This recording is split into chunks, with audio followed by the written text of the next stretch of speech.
Sa mga ka-tech vloggers, mga subscribers, bago tsaka luma, mga supporters, mga dumaan, dumalaw at bumisita sa channel, lahat ng mga viewers, secret viewers at silent viewers, magandang araw. So, meron tayo ditong concert na AV502A, lumang modelo to, no?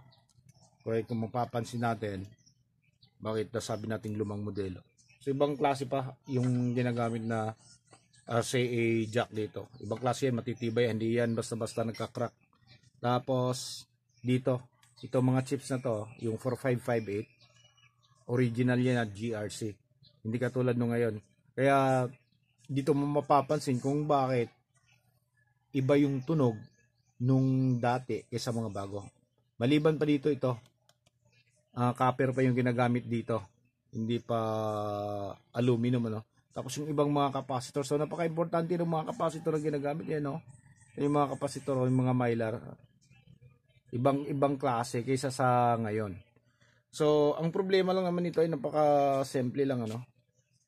Pag sabi ng may-ari nung dinala niya, ay mahina daw tumunog at tinis natin. Ayan, on natin yung power.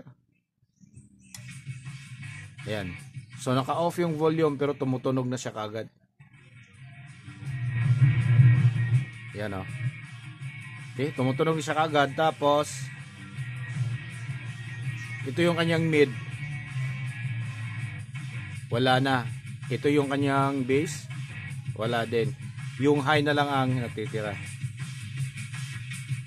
Okay? So sa mga ganitong problema, ang ginagawa natin dito, ini-estimate natin kagad kung magkano yung aabutin. Kasi katulad dito sa shop ko, napakaliit lang ng espasyo ko. Kaya ayoko nung may mga maiiwang item ng matagal, may stock up. Kaya sa mga ganito, para magkasundo kagad, binibigyan kagad natin ng presyon. Do hindi naman tayo sobrang mahal.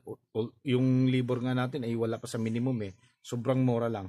Binibigyan kagad natin ng estimate kahit na hindi pa natin nabuksan kasi alam naman natin kung ano yung papalitan. At kung meron mang sablay, halimbawa na lang so kung isa sa mga chips dito ang nasisira, ayan, dito. So walang problema kasi mura lang naman yan. So pwede naman nating ibigay ng libre yan sa may-ari. Yan.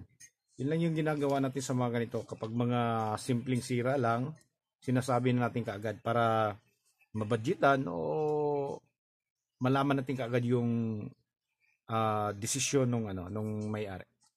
Okay? So hanggang dito na lang siguro tayo. Yun lang yung natin kasi wala rin. Ito pa nga pala. Yung kanyang fan, tingnan nyo. Kailangan na rin pala natin palitan yung fan dahil sobrang hina na niya. Ayan o.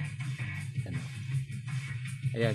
Yun din yung isa sa mga babantayan natin kapag medyo luma na yung item, kung ano yung pinapacheck sa atin, hindi lang yun yung titingnan. Meron din, obserban din natin yung iba, yung mga capacitor, hindi pa ba lumulubo.